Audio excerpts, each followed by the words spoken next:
Okay, we're live. So let's see what this button does. Everyone thinks because you're a zombie, you don't know good coffee. Well, they're wrong. There's only one brew that gets my seal of approval. Deadly Grounds coffee is my guilty pleasure. The aroma is so intoxicating. It brings all of my neighbors out of the woodwork. Deadly Grounds coffee. Coffee to die for and zombie approved. It's good to get a little deadly. Use the front door! Oh, they're so disgusting.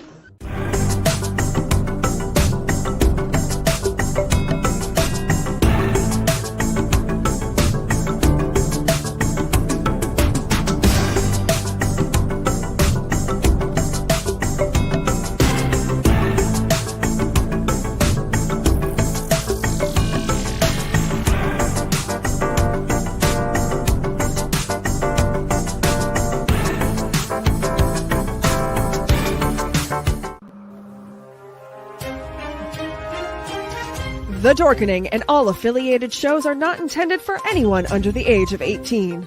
The following may contain discussions or scenes that have adult situations, graphic violence, nudity, strong sexual content, and graphic language. This show is intended for mature audiences only. Viewer discretion is advised. You're watching Tanner's Haunted Secrets on the Outline Network. What they say. Dun, dun, dun. There's a secret sound headed deep within the center of the earth. And shot you listen closely enough, you can hear it. And it sounds like razors through flesh. We are merely here to turn up the volume.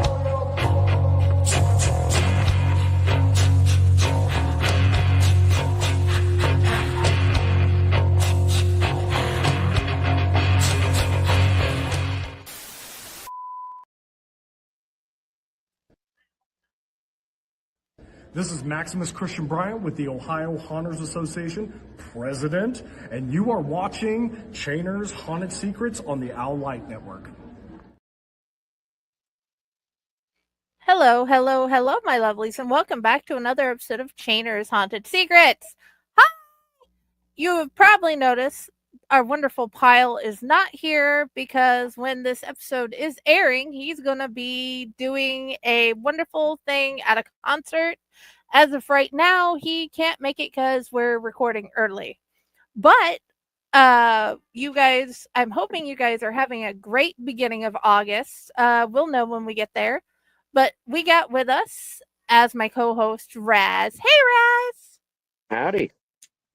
And then we have got John Ferguson as our amazing guest today. Hey, John. Hello.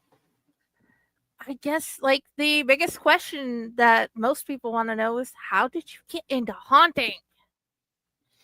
Well, I've always been around the haunt scene.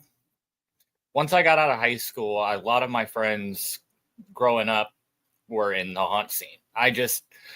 I was always working, so I never really got to try it and get into it a lot myself. But luckily, the last few years, I've been able to actually get out and start haunting. There's more to it than that, and I'm going to fill in a little bit of a holes here. See, what had happened was Megan started working, and I remembered Megan because I had worked with Megan at the Butcher House on Wayne prior to meeting her at Hell's Dungeon. And then we did the first ever dance for Hell's Dungeon since that was COVID year 2020, and then the kids had dances. And John came to it with Megan. And that's when I met John. That was the first time I met John. And then that led to a nonstop of me, Fred, probably Megan, and I don't know however many people that just constantly asked him, hey, man, when are you going to start haunting with us? When are you going to start haunting with us? When are you going to start haunting with us? And it took us a couple years, but then we kidnapped him. And that works. And he joined the Rejects Club. And that is one of the best clubs to be part of. Yeah, they brought me in as a reject way before I was ever actually haunting with them. Yeah, so. He was a reject for a couple years before an official haunting reject. We do have non-haunting rejects. We do. Me. Yep. So, okay. you said that you have joined because of your partner. Do you guys haunt together in the same area or in different parts of the haunt? So for our main season, we are basically at two opposite ends of the haunt.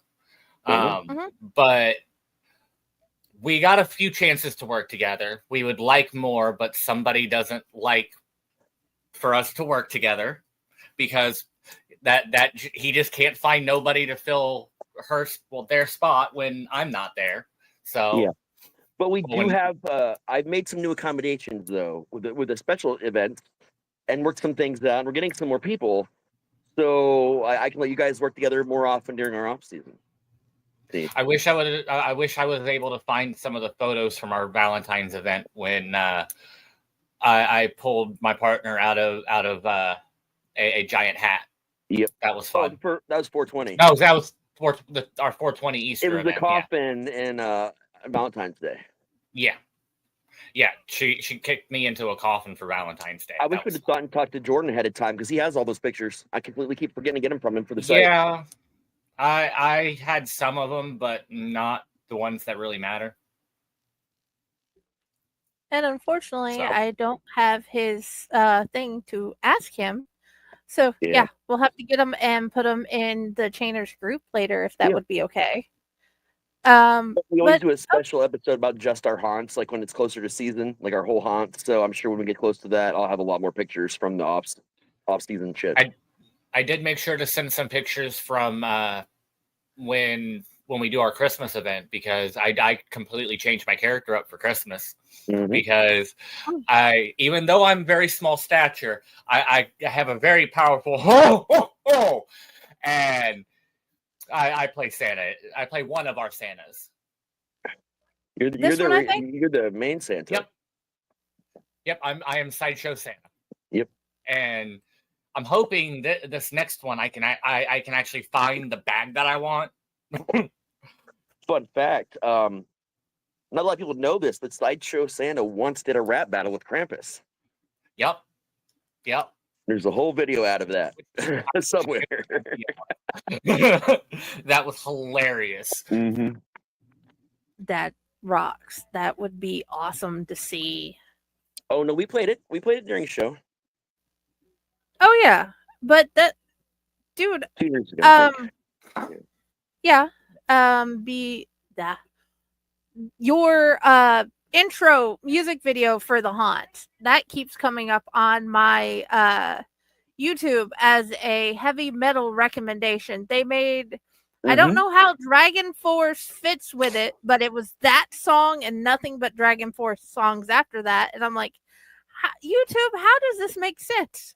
Because Raz learned the evil art. It's called IO, my friend. Internet optimization. And I have learned how to do that with our YouTube videos, our website. Well, I'm about to get back into doing it for the current website, and lots of other shit about the haunt. So, like, you'll get a lot of recommendations. Even Spotify does occasional recommendations for the songs. So far, I've been able to do it with Spotify and YouTube. But yeah, John's in that too. Yes, that's one of the reasons why I'm like, ooh, I need to ask him because he popped up on my screen. Okay, what? I'm just randomly picking up pictures now just because I can.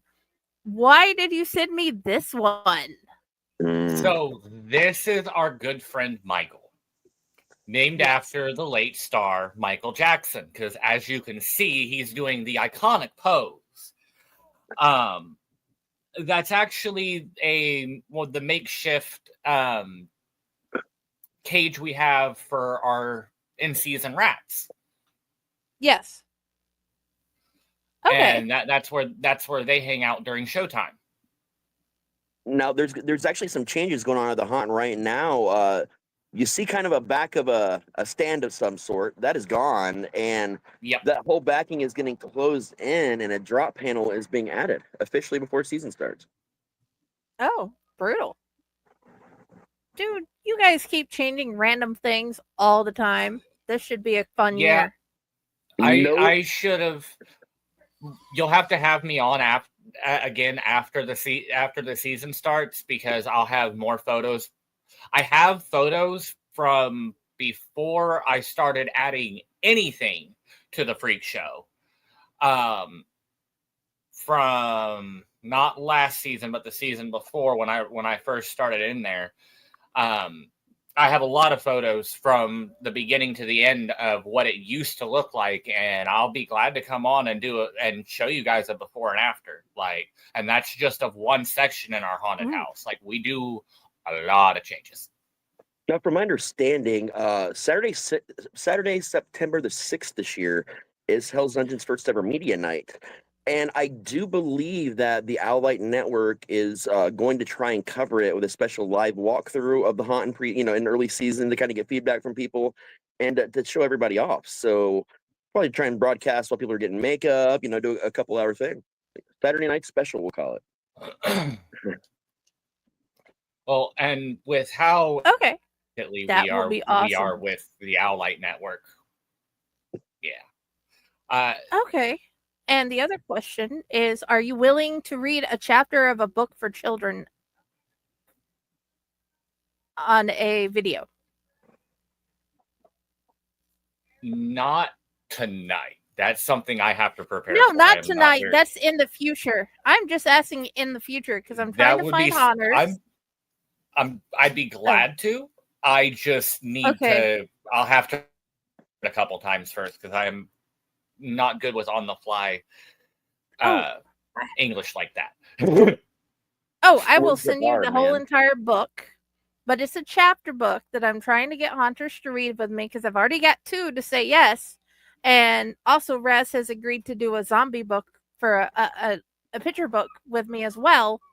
So the plan is to have haunters read one haunter a chapter and read this book to the kids. And I've got 3 in there that are looking forward to it because they love their haunters. One is trying to learn how to make animatronics for this haunt she's made up herself.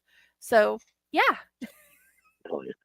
I mean, I'd be down for it as long as I can do some practice first, because I am not good with public speaking. Okay, I will send public you the PDF reading. later. I'm good with public speaking, not public reading. I mean that. Yeah. Okay, I'll send you the PDF and we'll go from there. Anyway. Okay. As we continue, there's this. Yes. Yes. I made sure to use my favorite one. I love that picture. Because that was a fun night. This is what used to be my group of haunters year 1. Well, my first year working with Hell's Dungeon. You see our bearded lady in the back next to Raz, our in-house demon, our half cat, and what was the murderous man bunny. And then you have the thing that I am licking. That would be Ziggy. We call that the Galactus version of Ziggy. Yes. We're hoping we can get final form Ziggy this season. Yes. That would be so cool. I'm not looking forward to it because it's going to be done really well, and I really don't like spiders. No, even though I'm like part of like where the whole idea is turned into, I'm terrified of it. Like I've already told the actor that I probably am going to end up hitting him with my cane at least once a night per season, because he likes to walk up behind me, and I'm going to end up hitting him. Dude, it's going to be even more intense in tight space with him now. Like his scare now is a lot tighter than it was. Oh, that sounds cool. We got new furniture rolling in soon too. That rocks. Was there anything else you wanted to say about the Santa picture? That's a different one. The different one? I think this is the same one I pulled up earlier. No, I'm pretty sure this is a different sideshow Santa. This is the one from this recent year. Okay, this the is Christmas ad we did what I this year. have. Okay. I'm sorry, I Yeah. could have sworn there was a different one before. Hold on, Okay. because I can see what I sent. I'm not exactly sure. All I did to this one was cut it down where the black sides were off, and it's Oh, just the gotcha. base picture. Yeah. Okay, so it's the wide angle version. This is the one from this recent Christmas ad. Yeah, that's from this season. The one with me and Megan is the one from first season, Jenny. Yeah. Yeah, he's Okay. actually you can't see it in this angle, but he's actually holding the Necronomicon. Yes. That is cool. I love that. Okay. What about this one? Yeah. This one was from my first try at doing the sideshow Santa. That's my partner next to me there. She was a very big help with it, because without her I probably wouldn't have made it through the night. that first go around, because I did way too much that first season of Santa. Yeah, you really did, man. I didn't have a voice for 2 whole weeks after that one, because I went way overboard. That's one of them things where you got to remember, as a haunter, even when you're doing special events, you got to treat your body better than when you do during the season, because during the season you're conditioned for it, but off season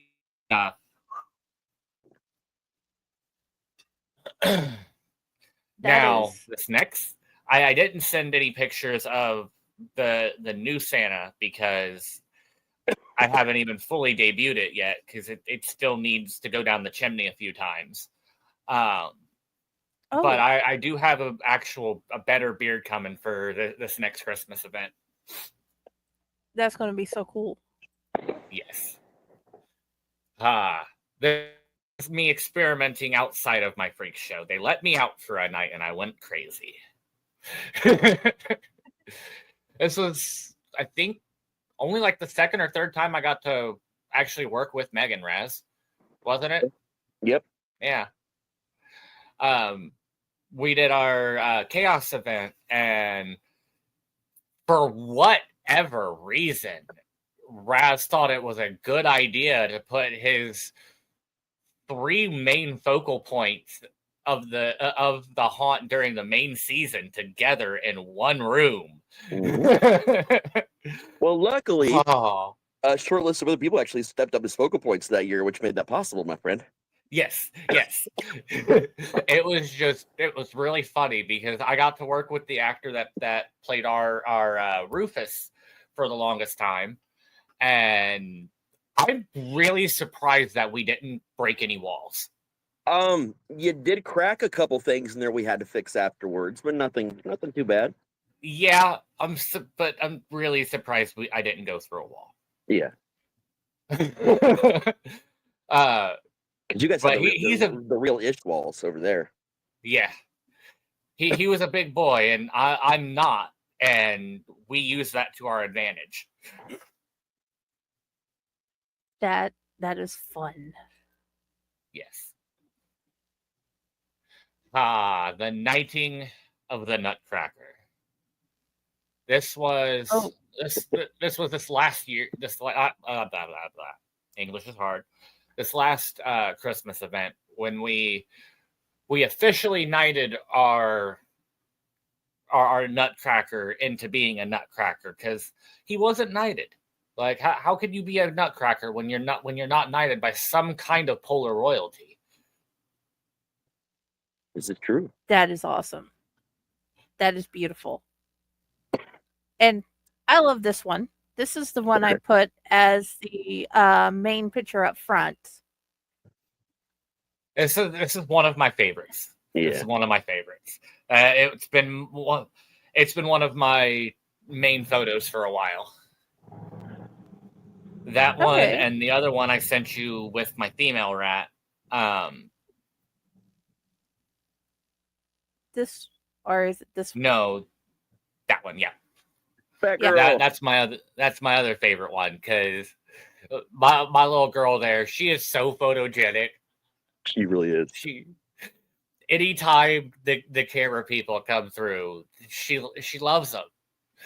She eats it up. I should have sent the one, but I wasn't sure if they would be okay with it. That the people that came through for the 420 event. Oh yeah.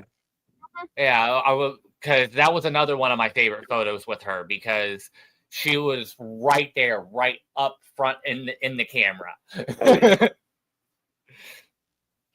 Okay. Yeah, we love Batgirl, man. We love all the rats, but Batgirl especially. Oh yeah. This was the very first video I was in, year one. My first year. Whew. Okay. Cool. Oh, out of what you've learned as a haunter, what is one thing you want to tell any new haunter starting? Hydrate, hydrate, hydrate. Okay. I've watched too many actors almost fall out because they didn't drink enough water. And remember, if you're drinking an energy drink, for every one energy drink, you need 2 glasses of water. Yep. 2. Okay. Josh is averaging a gallon per energy drink, so I know he's doing well. Well, that's good. That's good. That's This clearing the is kidneys why I out. just split the middle and drink Mountain Dew. Not an energy drink, but it energizes me, and it's got water and orange juice in it. It works. Oh, So, no, it does not at all. Just for the record, it does not at all. No, it doesn't. But as a treat for my kid, it works. It gets her attention going. But anyway, back to this. What is that? Oh, okay. There's a rag on your water bottle. Okay, I was so confused. I'm like, did you put wings on it? I am lost. Okay. So, what is your favorite thing about your character?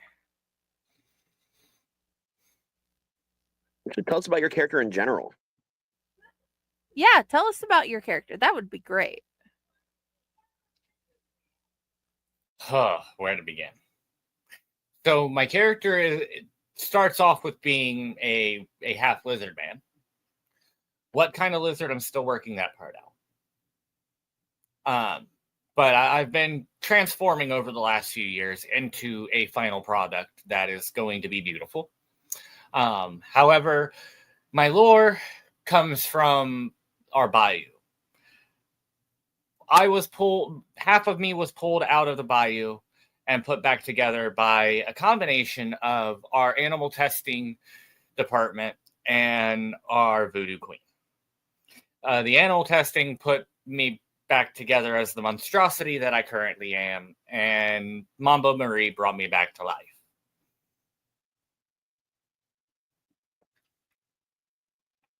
It took me a while to fully figure out all of my lore, but I got to my freak show because the half human part of me is the ill-gotten son of the once famous JB Ron. And I was given the freak show when JB passed. We'll just say that. He passed the torch. That's what we tell everybody. But after a while, I started to get lonely, and I wanted my sister. And she had gotten eaten by some kind of alligator and was only half there. So I looked at Maria and was like, hey, do for her what you did for me. And that's how I got my sister back. And then Reagan, right? Yes. Reagan the fortune teller. Yes. That she's evolving too with me. Like we've came a long way as a group, because I love everyone in my freak show, but if it wasn't for Reagan, I wouldn't have had the growth I have, because she helped me develop with a lot of the other actors that we have. We have a lot of newer actors in my freak show that have never really experienced like the haunting world to the extent of some of the other actors that are haunt. Yeah, and that's nice, because I get to experience firsts with them, like our midway operator, when he found his voice. Like, first year he worked there, he was quiet. He didn't really he did stuff, but he wasn't that scary. He came back on the second season with us, and too many people were like, "Are you real?" Oh yeah. And he found a newfound passion for it. He loved it before, but when he started fully experiencing the scares, he really got into it. Oh yeah. We have another about Evan, though, before you go on, is that Evan's doing an all-new character this year that he's really excited about. And costumes already started on the costume, but we have to build the props still. That won't be hard. Shouldn't be. I just got to talk with Fred, because I already have an idea for how to build it in a way where he won't make it topple when he rips off of it. Yeah, for sure. But yeah, that's going to be a big change. He's getting a whole new rune that he's getting to help build and everything. Yep. And another one that had came a long way is our actor who plays our demon, Charlie. Well, Sam. I'm still working with that kid. I love him to death. My first year working with him, he, like Evan, was very, very quiet. He's still very quiet when it comes to people in general, because the guy has social anxiety. And, I mean, we all battle with our demons in our own ways. So, but he also has face blindness, which kind of makes it tough for him as well. I always forget that. I always forget he's face blind. But when he had to fill in a few times in other places this last season, he stepped into the spotlight and he shined, and that gave me the opportunity to give him his own spotlight. And this next season, he's going to be getting to utilize that and hopefully come into his size a little bit more. The funny thing about him to me is when he first came to us to audition, or not, he wasn't even there for acting. He was going to do security. He didn't really want to, but he was just going to do it for something to do. When I asked him if he wanted to be an actor, he said, I never thought I could be an actor before. And then he stuck around, did our first acting class, and accidentally threw a prop so hard it went above his head and knocked a couple ceiling tiles off him and Matt. It was pretty fucking hilarious. And then that first season, he was the Mexican Wolf Boy was his character for season 1, his first season, which was season 3 of The Haunt. It was fucking hilarious though to see him go from that shit to what he did, and then now where he's at is just mind blowing, man.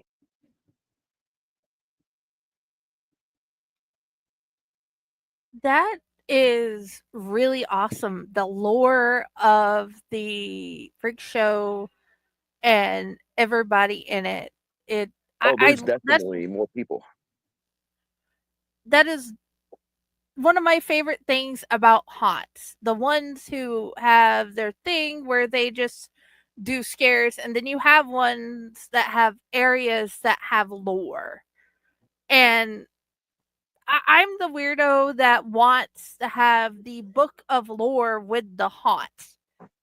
That would be so cool. I'm like, hey, I got this little really special thing from this haunt, and it tells about the characters and their backstories.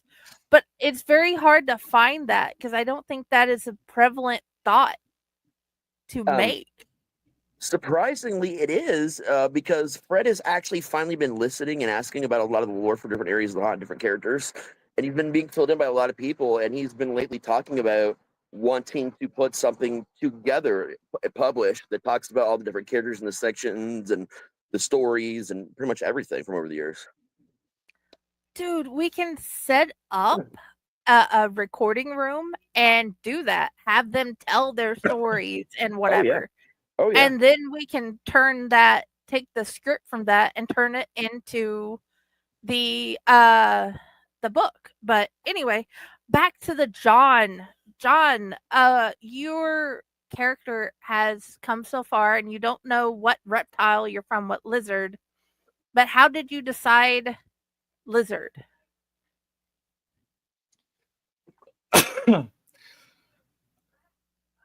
It's honestly, it's got to do with the lore, because part of my human side came from JB, and a lesser known fact about JB is he's half snake. Mm-hmm. And he's a firewood from that bayou. He's one of the offshoot cousins that joined the circus instead of staying at home in the swamp. I hope there becomes a story collection about JB and all the people from the haunt. I definitely have an interest story for him. You know, the one I've kind of showed around to everybody, and I got some more written. But I definitely want to give to John and everybody. But we have other people in there too, like Cameron, for example, the Nutcracker from earlier. He's also the same guy that plays the character that John's going to be at some point in time for being a spider.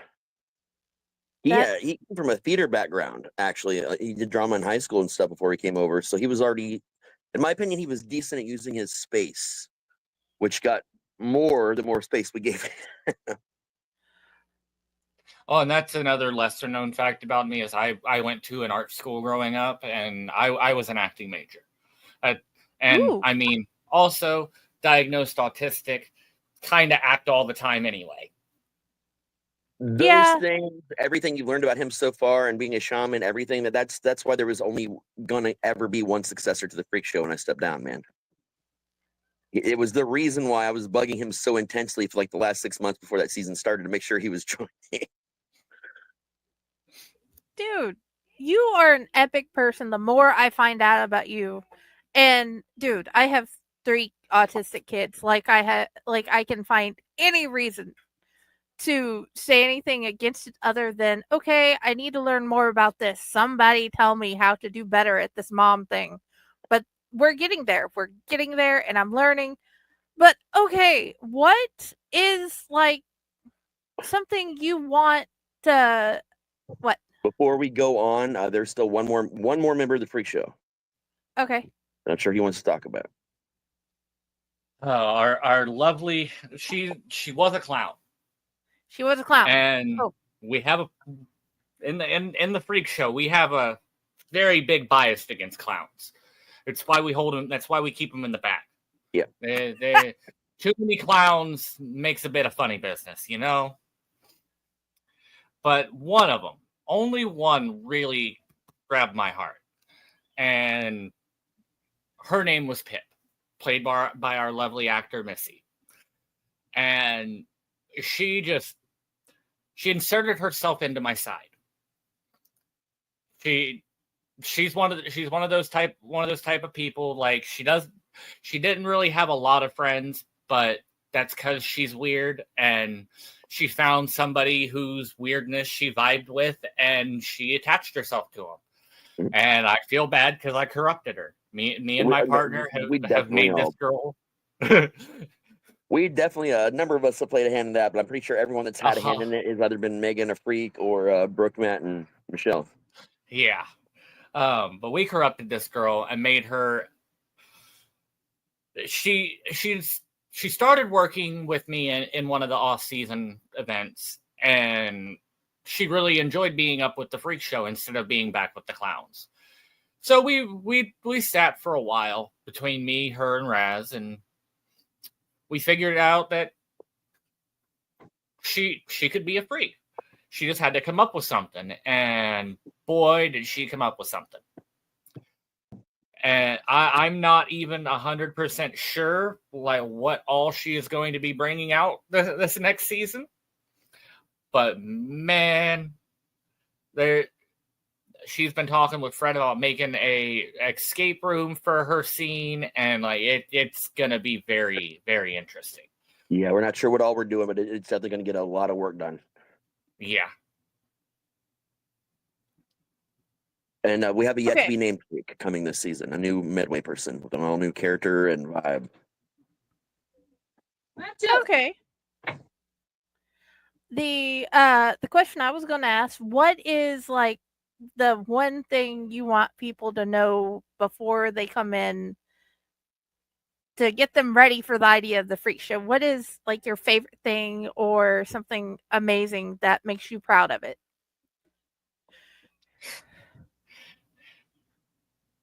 I don't even know where to begin because I've done a lot. I've put a lot of work into that freak show, and just not even just the freak show. Like I've had a hand in even building part of our sewer, and just hearing the awe that people have when they first come off of that bridge is just a whole different feeling. Like, and one of the things that causes my area to get scares, because we're in a lot of story points. There's not a lot of scares per se, but you get distracted by all the detail that's crammed into so little space that when the actor pops up out of a place you wouldn't even expect them to, you're surprised.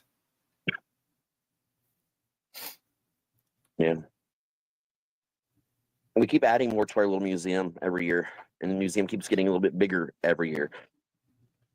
Right now, I have to say the current thing on the top of my head that I'm proud of is before you even enter my freak show, Fred found this, and I don't even know where he said he had it in his garage for a couple years. It's the balloon from the movie It, and it was from first the year. end of our, but it was from the first year. When we did cinema night for one night under the old management, it was bought for that scene and then given to him, and he just put it in his garage after that and forgot it was there. Well, we've had the fully transformed Pennywise at the end of our sewer for a long time, and I don't understand why he forgot about it then, because he should have known. He should have put that there like that. Well, you and I just moved that there though. If you think about it, because it used to be that thing that was a door. It wasn't really a door, and Stanley tried to get people to go through the door that didn't exist. And then you and I grabbed it because it was back at where the mirror room is now. And we were like, this would actually be way cooler at the end of the sewer. And I just think for some reason, as much details he looks at, it just completely blew past his head. Honestly, I forgot that we had moved it. We were the ones that moved it there. Yep. That was so long ago, and so much stuff has happened since then. Yep. Jesus. It's insane, man. That is like why I was so late asking for the pictures. I'm like, crap, so many things have happened. I have literally moved. So, yeah. I am okay. What is your favorite scare that you have made?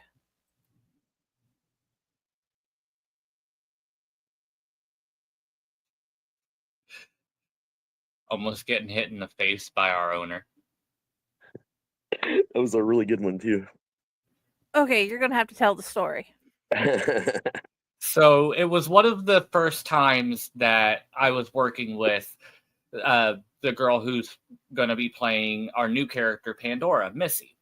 And she would bust out of this one doorway that leads to our stairway to nowhere. And she scared him because for whatever reason, he wasn't expecting her to be there. And I hid in one of my favorite spots right behind my ticket booth. And as he's coming around the corner, I just step in his path. He completely turned around, couldn't even see me. And I tap him on the shoulder, and he turns around, fist balled, like he about laid me out. It was great. Oh, yeah. That is awesome. Okay, what has been your favorite thing you've learned about haunting?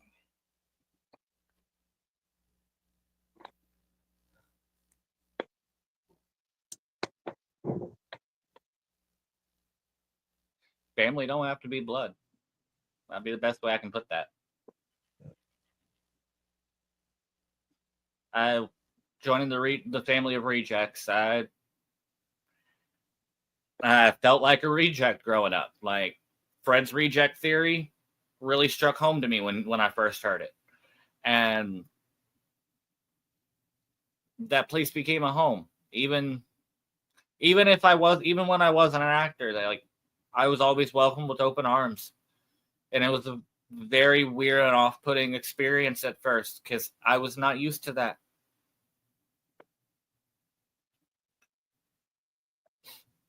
I love that because I think with also them, go ahead. with what I've learned about Hell's Dungeon and with the friendship that I've made with Raz and what I've seen from all the haunt actors, it is a beautiful place. I was gonna say, and add on to that, the freak show in particular for me, definitely. I'm sure for John in a lot of ways as well, for sure. Um, you all got your sections. It's not that we have cliques. We don't do cliques at the haunt. You know, we all spend time together, hanging out, doing videos, fixing shit, building things, all equally. So it's not like anyone has the cliquish behavior. But you obviously, when the people you work together the most in your areas are going to be people naturally that you're going to be closer to. It happens. I mean, that's no matter who you are, that's going to happen. Uh, but when I built the freak show, it was me in a hallway by myself with a bunch of props, and I get like 10 jump scares just doing some stupid shit. You know, if you go too far down to the left, there's a Jamba Juice. Just making random shit up to adding different things into it. At one point in time, Props the Clown was actually at the end of the freak show originally. I had two different clowns at the very end of the freak show, which is why clowns aren't in the freak show anymore. And then I got to build it slowly. I got to add people to it. And it wasn't it felt like a family when we first made it. Like from the moment we built the freak show, it was like its own thing. Like we were our own separate build crew that would come in and do our stuff, but not just our stuff. That was the start of the build crew because we built stuff for ourselves, and then other people in the building would ask if we could help them, and we'd go help them. So it was like this new little shining spirit that kind of like popped up, and then when we brought John in, just expanded tenfold. Because not only is the freak show the only section and the only definitely section that gets its own revamp pretty much every year whenever we feel like it. We still do that. You know, we still stick around. You know, we clean the building. We help build. We come up with I ideas. get bored and I like to build things. Yeah, we help with the flyering, the marketing. I mean, we all do this, and it's every member of the freak show does it. That's able to make it. You know, of course, Evan lives literally on Indiana, but when he's here, he does come in and help off season a lot.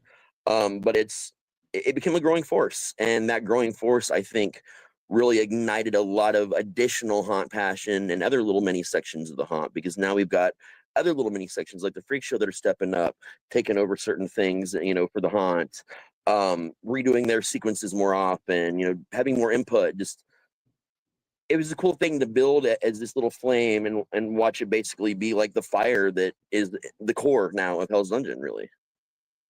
Obviously, Sean, Fred, all the management team included, 100%. But I just feel it kind of really started kicking off with that group. That is awesome. Dude, it makes me so sad that I stay broke and I can't come, but also you guys are 16 hours away from me. So, yeah. Um, Dude, your out of the freak show and Hell's Dungeon and the whole entire haunt, why would you say it's the best haunt for you? And why do you want people to come see it? Goes back to that thing I said about family. Because honestly, you're not going to find a place that everyone is going to welcome you the way that Hell's Dungeon does. Like I hear very frequently from when we have actors that come in and help us with our special events that it's a different environment. Like because like Raz said, we don't really have cliques. Like we have our friend groups, yeah, but there's so much overlap that like that doesn't no cliques really form. Yep. So and when new people show up, like we try to be as welcoming. We try to figure out like how they fit in, because like there's no possibility that you're not going to fit in. And if you don't fit in Hell's Dungeon, you might want to look at yourself in the mirror a little bit. Just saying. But we have one of the most inclusive groups there. Like, I don't even know where to begin. Like, I know we represent more than a dozen religions, pretty much all political sides at some point in time or another. The entire mental spectrum, like literally just about the entire mental spectrum. A lot with physical disability, different geekdoms. I mean, it literally is just such a diverse amount of people, man. Cultures. It's kind of crazy. Oh yeah, it's beautiful. It is one of the most amazing things I've been learning about. The family there and talking to the people, because I have not heard a bad thing about that haunt from anybody working there or anybody who's been there. And I mean, it takes a lot for a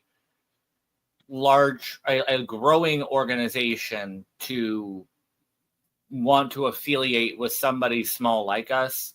Yeah. And we have a very major affiliate like that's came out and helped us with events, and we've gone and have helped out with some of their stuff. More in the future. And yep. Yeah, And I really debated on Yep. I really debated on which shirt to wear, because I picked good old fashioned, the original Dark Vision 3D. Yeah. But I was torn between putting on my Have a Gay Day shirt, because it's twice as comfortable as this. Yeah, we do Have a Gay Day. We work with Harley of Xenia. God, there's a couple more we've been adding on lately that I don't even have the whole list of people we're trying to get added for this year for sponsorships and just partnerships, all the above. I even got to actually represent the haunt at the first ever Dayton, the Have a Gay Day Pride Dinner for Dayton this year. So that was really cool. That is awesome. Dude, I'm trying to find all the really good questions to ask, and I'm not sure if I've asked them all, but it's like there's so much I want to learn. Like, what do you do to get in character before you start? Do you have any like tips for new actors trying to figure out how to do that? Think about what you're wanting to express and figure out a way that you can express it in a way that's not going to hurt yourself. Yeah. My character is an extension of myself. I suffer from a personality disorder, and Jax is part of that disorder. And when I get to express that part of my personality, it's a release. It lets me express a fullness in myself that I didn't know was possible.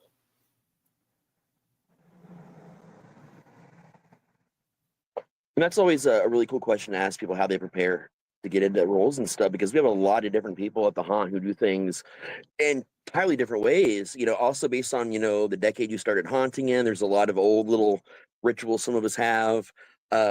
We got, oh my God, who is it this year?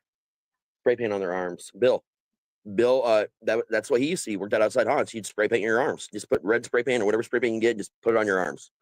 It was just a thing people did, man. So a lot of little stuff like that. When you play a certain character, you'll do something different. Like a couple people actually got to saw me prepare for JB this year. I popped myself real good in the nose to get the blood. So half the blood is stage blood, half of it's my real blood. And then about halfway through the night, I know John saw me do it at least once in one of our off events. There just wasn't enough, so I popped myself again between groups and just smeared it down and went to it. You should never do that. No, you shouldn't. It's terrible. Don't do that to yourself. It's the only character I've ever done that with. But you'll sometimes characters talk a little bit louder than you, and that's when you know you have to play them less. Yeah, JB is one heck of a guy. He's a bastard. Now, I will say one pre-show ritual that my group has that is slowly expanding through the haunt is we do pre-show stretches. Nothing major, nothing big in yoga stuff. Just your pre-work stretches, and it's it helps. It for real does. I have done experiments with people where one week we do our stretches both nights and get ready, and then at the end I'm like, hey, how's everybody feel? It doesn't hurt as bad this week, right? Yeah. Well, the next week we didn't do stretches, and then everybody's bitching about their legs hurt and their backs hurt, and it's like, yeah, them stretches helped, didn't they?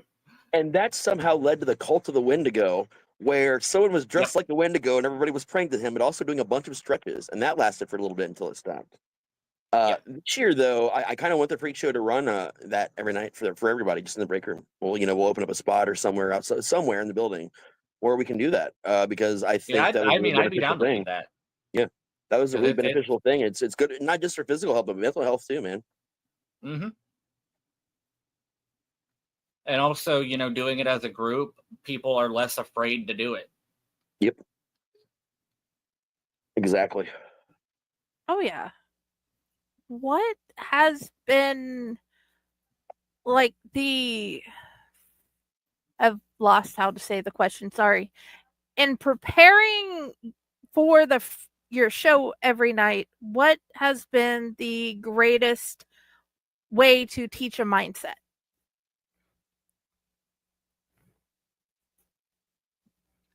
Well, I honestly took something I took something that little things that I had noticed other people doing and kind of threw it all in a pot and mixed it together and started my own little thing. So after we do our pre-show stretches, we do a kind of a chant, and it started off kind of modeled off of Fred's reject chant that he does every night when we wrap up our meetings.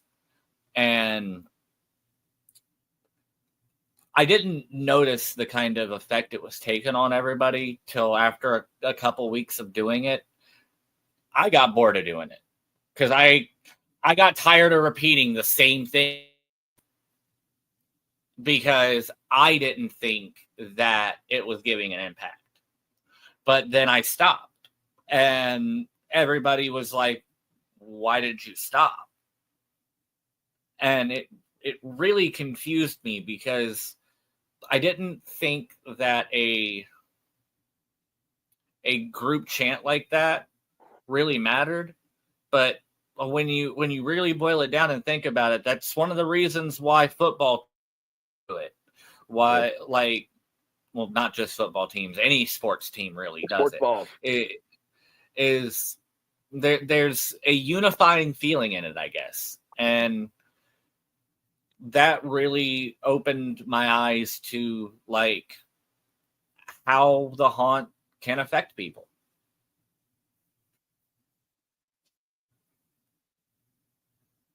And that is one of the things. Even at some stores, they have a chant they do before they start their shift. Yep. And I think the pre-show talks we have help us a lot. We find out how each other are doing and go on from there. And that's something that I have the section leaders in every section do. You're supposed to have a a meeting to get together to talk about things, you want to work on, or just, getting some shit out in the open, just whatever you need. That is really awesome.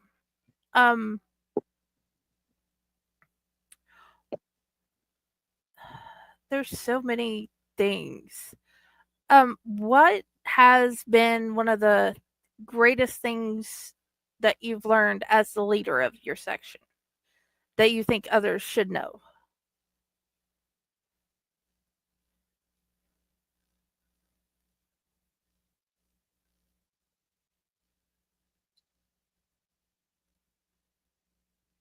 Are you meaning as a leader or? Yeah, you've learned being a leader. Listen to your people. Like, working for the haunt really helped me in my managerial skills. Like, because working with a smaller group and trying to make sure that everybody is in a good headspace before starting, because unlike in a lot of other places, like when you're in the haunt industry, your mindset matters. And promoting a good mindset to your team, like it helps everybody. Yeah. Big time.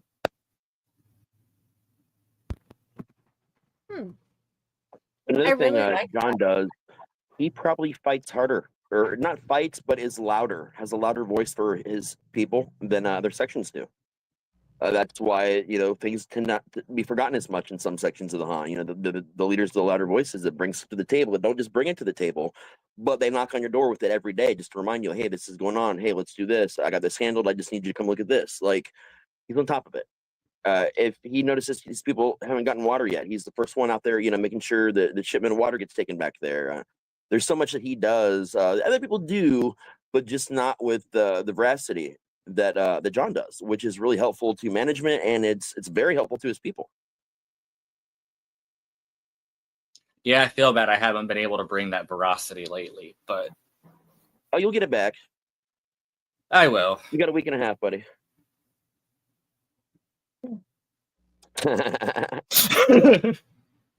Dude, there's a lot to be excited out there this year for sure, man. Oh yeah. Were you going to stay for the second half of the show? I can.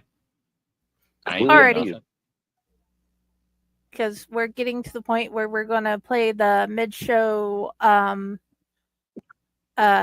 commercials, and then we are going to tell about what the haunt has in store and the new Ohio Haunters Association things that are coming up.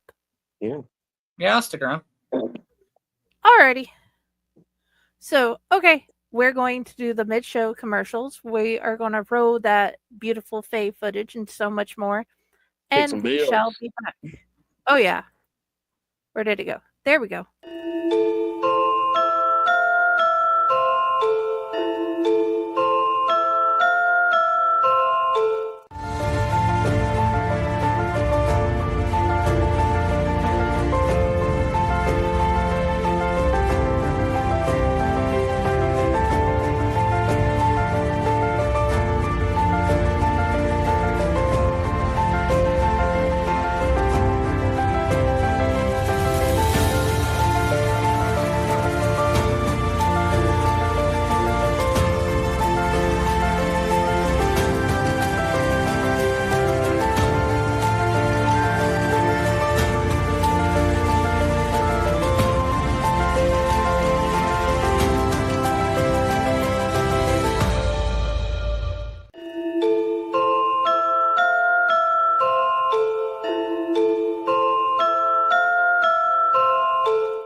Greetings and shabibans. We are the Retro Reductibus Cephala Podcast, a long-form bi-weekly show that celebrates all the things that made growing up awesome. Well, that sounds good, but I don't know what all those words mean. I think what Parasite Steve's trying to say is that on Retro Reductibus, we explore a range of retro goodness, from toys, video games, and movies, to cartoons, and even snacks and school lunches. Oh. And we do it all with a positive spin, a slew of killer guests, and some very adult language. And you know what else is cool? No. This crazy show is part of the Dorking Podcast Network with new episodes every Technical Tuesday. What's that? And if waiting 2 weeks for a new episode gives you a sad, know that we drop bonus episodes all the time, like the off-format Crow's Nest and an interview series we call The Brig.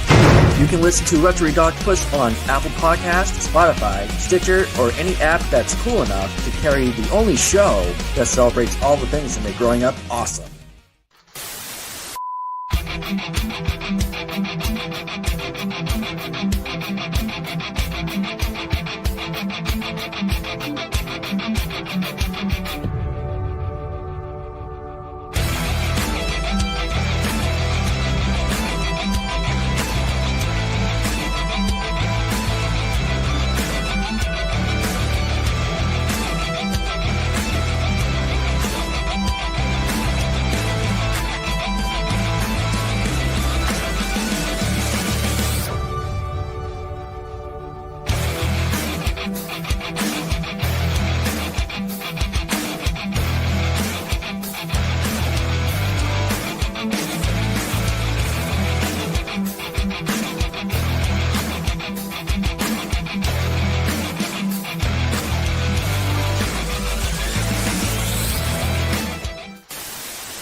And we're back. So, you know what? Before we move forward, I forgot something important about the tiny person in the living room. Dante's little questions. Yes. Because he likes you. His first question is, what do you like to build the most?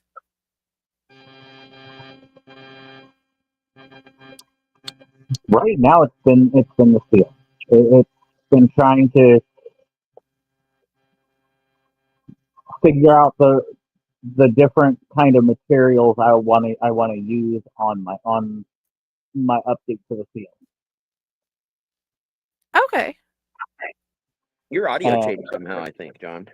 Yeah. It might have been because I scooted a little bit farther away. Oh, yep, that'd be it. Okay. His next question was, what is your favorite cartoon character?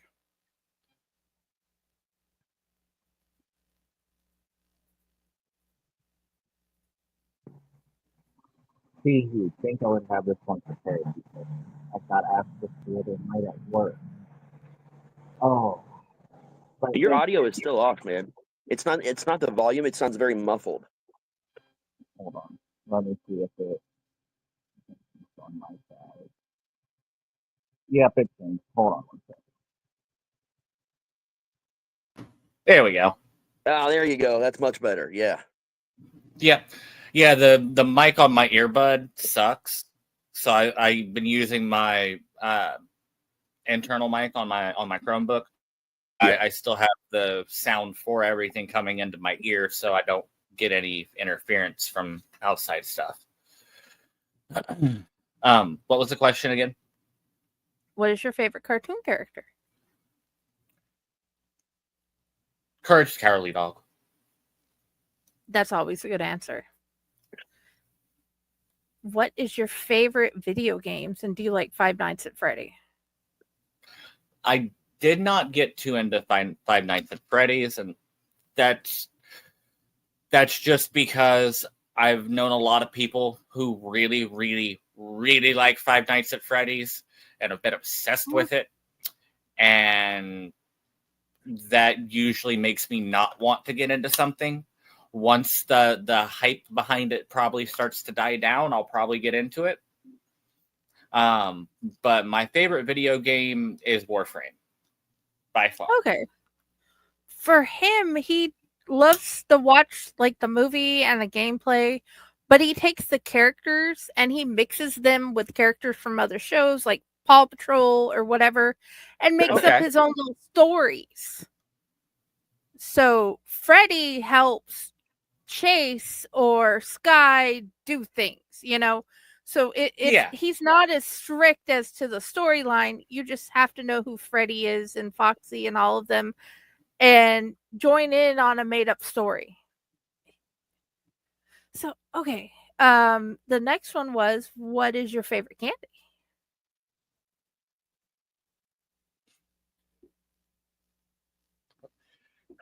Really hard because I'm both obsessed with peach rings and red vines. They are about an equal obsession. That works. He does not like either, sad enough, but he does love chocolate. Okay. I mean, chocolate. You never can go wrong with chocolate.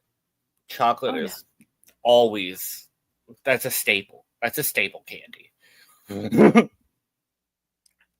Did your cane turn into anything?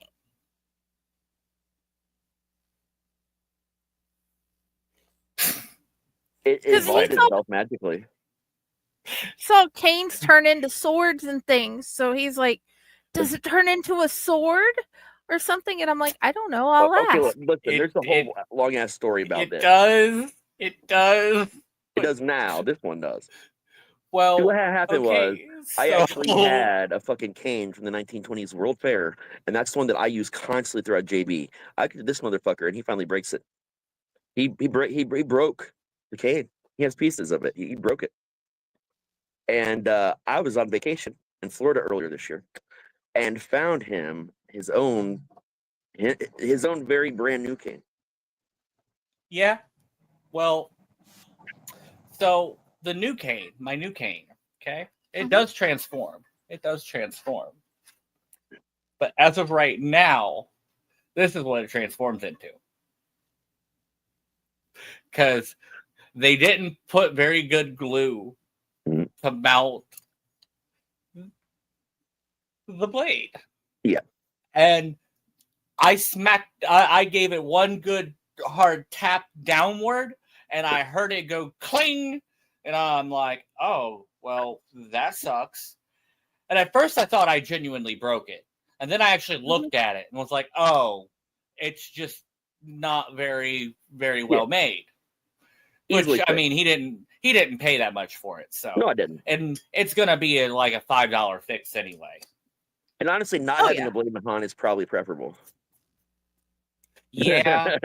Well, I'm also trying to figure out a way that I can maybe put a cufflink, or like not a cufflink, but put like a tube in here to make it into a makeshift megaphone itself. Yeah, okay. Before I go buying a megaphone, that could be cool. But I'm bringing a megaphone this year. Nice. Because let a motherfucker talk over me again. Yep. That's okay. It's a big pet peeve by a lot of different haunters across when a customer will come in and just want to talk over you while you're trying to do your scene. Oh yeah. And I have figured out a way around it. Thou rock. I'm going to have a megaphone hidden somewhere in my room. I love it. That will be beautiful. And in the past, there's been a lot of funny ways freaks have handled our freaks have handled the people talking too much. JB, I would just start talking louder and faster over them, and if they still kept interrupting me, I would stop, and I would count to 90 in my head while I stood there uncomfortably and stared at them right in the eyes. And after that 90 seconds, I'd be like, well, I got your money. You wasted my time. There's 90 seconds of yours. I just fucking send them right through. Sometimes we would just surround them. I'd hand signal, the freaks would just surround them. We would tighten up. We were like, have walled them in all around. And then we all count to 90 together in our heads. And then we let them go. You guys have come up with some really good ones in the past as well. My personal favorites is when they started, all the freaks just start being super loud. Yeah. That is awesome. And his last one is, who's your favorite superhero? The Flash. Flash. Sorry, I had to do it. Okay, that works. He loves Batman. Okay, so moving forward, what is the what's going on with the haunt this coming season? What are you guys doing? What do you want to tell the people? Well, we in my freak show alone, we've already built a whole new room that's going to be getting remastered and made for a whole new character. We're going to be trying to get some tenting like material up on the ceiling to make you feel like you're in a tent more. And we've got 2 whole new characters coming. We've got a new intro. Am I missing anything, Raz? All new cabinetry in the museum and additional artifacts are going to be put in this year. Since I get the Jeep back, I'm going to be looking for the hutches that we need, that we've been talking about for years now. Also, you didn't know this one. No one knows this yet. Every unique section of the haunt is getting its own brand new logo. It's something that Fred was doing year 1, which is why you had that Dark Visions 3D shirt. So every section is going to get their own, but also with the circus, we're going back to the Jugular Brothers Circus featuring the Owl Light Freak Show, the Killer Clown Medway, and Dark Visions 3D. So you're going to have the logo of all the things together, and of course, each of those sections in the circus will get their own individual logo, like all the other sections of the haunt. That's something I just started this week. Now that me and you will also talk about an idea that I hatched in the process of having this interview. So, well, yeah, definitely. Oh, we'll definitely be doing that. What interview helped you come up with new things? Yay! It gave me an idea that I wanted to bounce off of Raz. It would be a little bit of, because we are the Owl Light Freak Show, and I plan on keeping that. I plan on also rebuilding the wall that our current logo is on, and I'm going to be putting it behind myself. And when I do so, I was going, if the Owl Light Network would like, and if Fred would be down for it, I wouldn't care if y'all stuck a QR code or something when I rebuild the thing, so that people can be like, hey, this is about something. Let's check out this network. Yeah. We can also hide the QR code in the owl. Ooh. Because I plan on rebuilding that logo that you've seen in that one photo of my whole group from my first season there. I plan on rebuilding that, and yes, that I plan on redoing that and making it to where whoever, if something happens to me and I decide to move on from this room, if somebody wants to relocate that sign, they'll be able to. And I also plan on putting more of my tenting up around, so that's going to end up getting covered up, and I want to be able to make it too. Yes, dude. Which please share the graphics with us so we can share them. Yeah, there's a lot that's going to be going on in my freak show this next season. Yeah. Beyond it's John's, going to be the rest of the circus, there's a couple spots in the circus that are getting some not huge changes, but some changes. We are actually going to be adding a kill sequence in the clown section, a pretty fucked up one. We're beefing that up a little bit, bringing a little bit more horror into the clowns. Then we get to the Dark Vision 3D side of the clowns. The clown's now in a new clown character, born of Twitchy the Clown, who is now Twitchy the Clown Hunter. So that's where the clowns go to die when you get to his room. So we're also bringing Keith Park. It's super excited about him. He's an old school clown of many, many years, just coming out of retirement just for us this year, who's going to be working the front part of Twitchy's scene.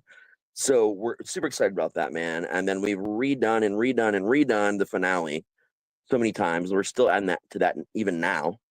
The asylum is getting a couple switch ups, no major rehauls, because we just did a major rehaul in there, but we're beefing it up some. We are gutting the bayou. It's already started. We've gutted like about half the bayou so far. The bayou will now be Crazy Cooter's Cryptid Tour, and he is Cooter Firewood. We are keeping the Firewood name so we can keep all the original legends and lore.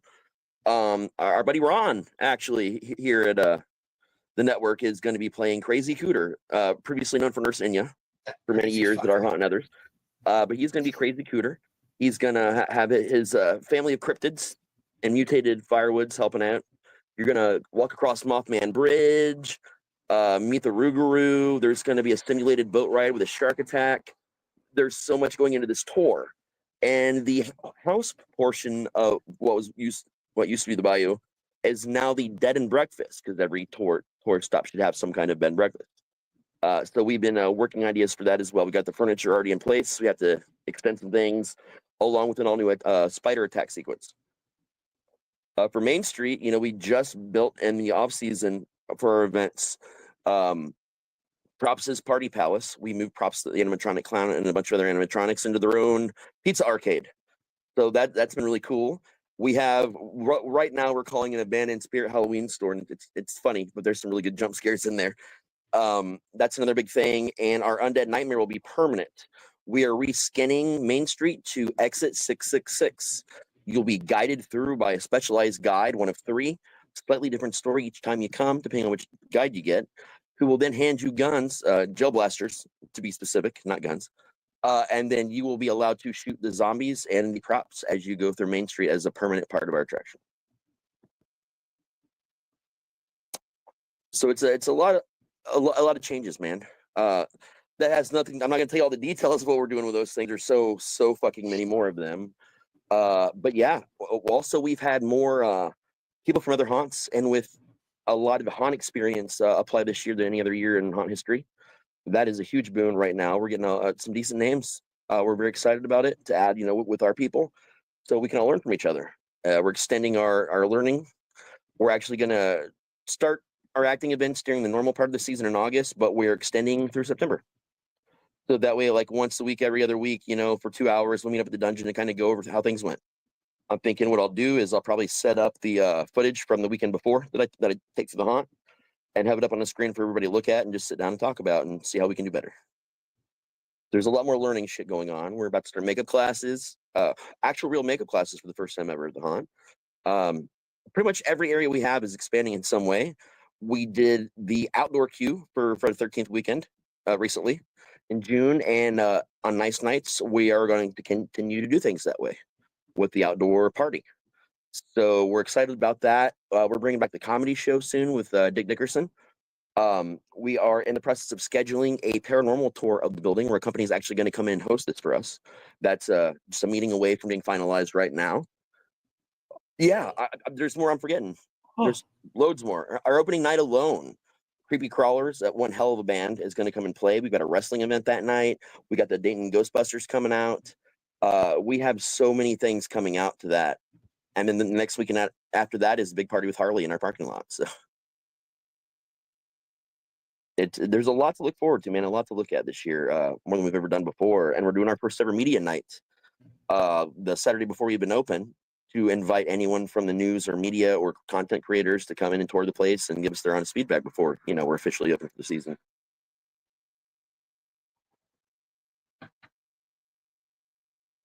That sounds like so much fun. There are so many things to keep coming back to the haunt for.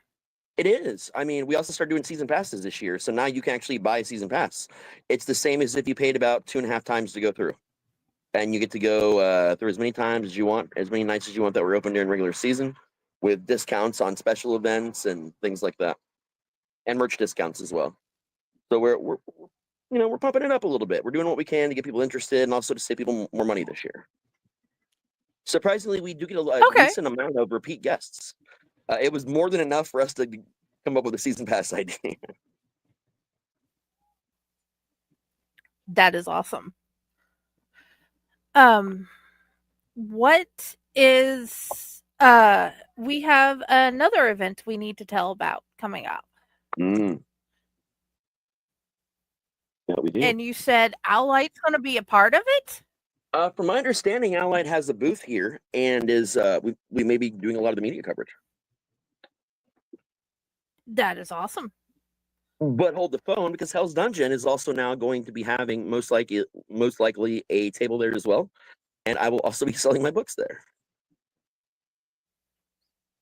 So Hell's Dungeons, Owlite, Chainers Yep. and Ohio Haunters Convention, where you get to learn about all the other haunts and some amazing books that Yep. are sitting in front of my TV at the moment.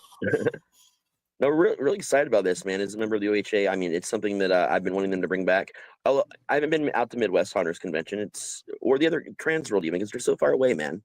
The industry is here in Ohio. I love all those conventions. The people that do them all, again, have gone to them, but it can be difficult for people here in Ohio to have the time, even, especially during haunt season. We tend to open earlier than people and stay open later than people. So it's nice to have a convention that's somewhat at least in my own backyard. I know it's in Mansfield, which is a few hours from us, but it's better than I have to drive all night to get somewhere. So that's exciting. Oh yeah. And Blood Prison, the haunt at Mansfield Reformatory, is going to be open for business as the haunt. They also do really cool paranormal tours there because this is a famously haunted place. Ghost hunters have been there. A lot of haunt places have been there. Ghost paranormal places rather. Also, Shawshank Redemption was toured there, and they do Shawshank tours. So I mean, there's lots of really cool shit to see on this Mother's Day weekend in 2026. Oh yeah. And Pyle told me to make sure I tell you guys about something. Hold on, I'm trying to get it up. There we go. Open! You can do it. Cut this fucking head off. Do you guys see it? There is now Ohio Haunters Association webpage. And of course, there's our Pyle right there. Yep. And there's all types of stuff. There's an About Us page that you can find out about. There's the news. And that is ohiohaunters.com, that you can go to. And of course, oh yeah, you can see it at the bottom of the screen, guys. I have it where it's constantly scrolling, but you can search scrolling, but it's tiny on my screen, so I didn't know if that's what it was. Oh yeah, I've said it because for the first part of the show, we got this Let's Scare Cancer, and the last part I'm doing is Piled Ass. You can search the haunts in Ohio, and there's a contact page where you can send, or you can go to the group. And apparently, for special need to at the moment, but yeah. Oh yeah, that man. is this new amazing thing that has happened. So please go check out that haunt. And there is Dungeon Darts webpage that's coming, if I'm not mistaken. Yep. There will be a Dungeon Darts website soon. We'll talk about it, and a new a revamp of the dungeonhauntedhouse.com. Okay. Dude, there are so many things to come to Hell's Dungeon for. Okay, gentlemen, what do you want people to know most when they come? Like, if you come, please understand we have these rules. Don't be a jerk or whatever. 1, don't be a dick, and 2, I like turtles. Keep your shoes on. Yeah, that's a big one. Anybody who's been... You wouldn't think you'd have to tell customers or our haunters this to keep your damn shoes on, but many things can happen without your shoes on. If we want to go by the actual definition, if you have more than 6 people without their shoes on, you're having an orgy. Their goal is not to have an orgy. That is true. It's not that kind. We need to tell this to Steven. Yes, please. Yeah. I don't have the ability to tell Steven. We need to tell Steven this so he can work it into his act. Yeah. Well, it's going to be all the guys are doing it now. I know. Yeah. Steven's one that would use it. Yeah. So Rob would too. Rob definitely will. Oh yeah. We don't know who Guy 3 is going to be yet. Still working on it. Oh yeah. Dude. So you guys are below a mall and you come around back and you can find the entrance. Yep. And there's a queue line, and you have people who haunters that come through the queue line to talk to the people or scare the people? Yeah, we have a whole a crew for that. This year is a more formal crew with that's going to get some more formal training than they've had in the past. And our two main guides, Rob and Steven, are actually leading all of that. So it's going to be probably the best Q show we've ever had. Not probably, it's definitely going to be the best Q show we've ever had. Okay, are you still going to have the video of the sewer dweller up? Yeah, we're going to do an expanded rules video as well, because we always have to add a couple things each year, and we've already found a couple things we need to add, like keep your shoes on, and some of the ones we can't talk about until they're finalized. Okay, are you going to put up the new video? Also, what we have is a virtual queue. So you show up, you either buy your tickets online or you buy them at the door, and you go into a virtual queue. It's kind of like the system at restaurants where you get the pager, and it'll buzz when you're ready, except for you give us your number and we text you when it's your time slot to come through based on when you get there. That lets you on a busy night go out and smoke in your car, man, if you're only got to wait 20-30 minutes. If you're the wait is a killer in mid-busy season, it's like an hour and a half, 2 hours. We've had people go out to dinner and just show back up when they get their text. If they're a couple minutes late, no worries. Restaurants right down the street. Yeah, there's a bunch. Fast food and restaurants all over the place down there. So it's like people are still catching on that I can leave. I don't have to stand in a line, and that's kind of our crux right now. People hated the line, but now that there isn't a line, they feel like they don't know when they're going to be going because they don't understand the system.